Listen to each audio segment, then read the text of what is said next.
न स्मृदम विषम चा किंच दत्ति निश्चयी निर्वसन संपता पुत्र न किंच दत्ति संपत्ति। अनेक अक्षरों से युक्त यह विश्व अस्त विहीन है, ऐसा निश्चित रूप से जानने वाला इच्छा रहित और शुद्ध अस्तित्व हो जाता है, वह अपार शांति को प्राप्त करता है।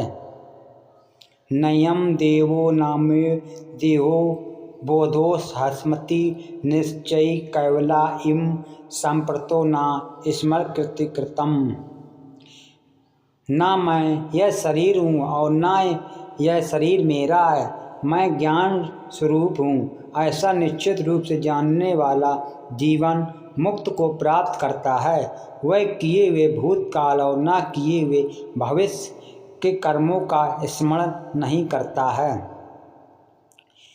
एवं मतोऽध्यात्मं त्वामात्मन् परमेश्वर दुष्ट विक्षमय ते रूपमैश्वर पुरुषतम।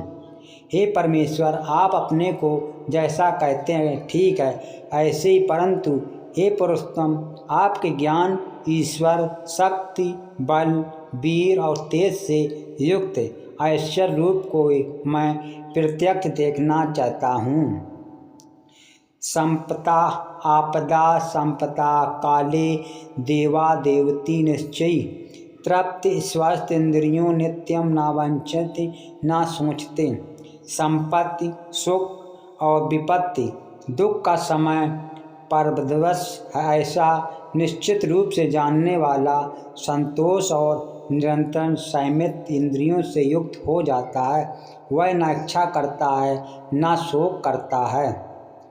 यदा सत्वे प्रवदे तु प्रलयायति देवव्रति तद्योति विद्या लोक न मालूमिति व्यक्तिते। जब जब मनुष्य सत्वा गुण की वृद्धि में मृत्यु को प्राप्त होता है, तब तो उत्तम कर्म करने वाले के निर्मल दिव्य स्वर्ग आदि लोकों को प्राप्त होता है। कर्मणा शक्ति साउहा सत्यकम निर्मल फलम रजक सत्तु फलम दुखम ज्ञानम तपस्या फलम। श्रेष्ठ कर्म का तो सात्विक अर्थात सुख, ज्ञान और वैराग निर्मल मल कहा जाता है।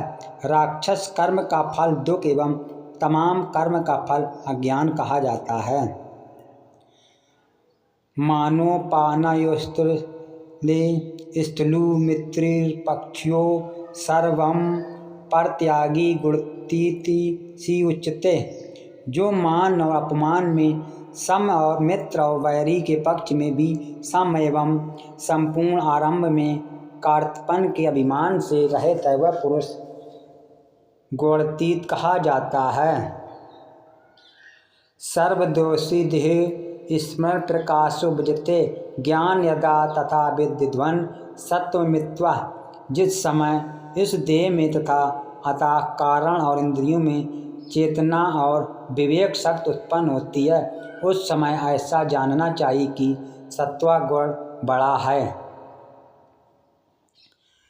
यतुषा प्राप्ते स्थानम तद गैरे गैमते एकम षण्डकम चायोग चाया पश्चात या पश्चात। ज्ञान योगियों द्वारा जो परम धाम प्राप्त किया जाता है, कर्म योगियों द्वारा भी वही प्राप्त किया जाता है।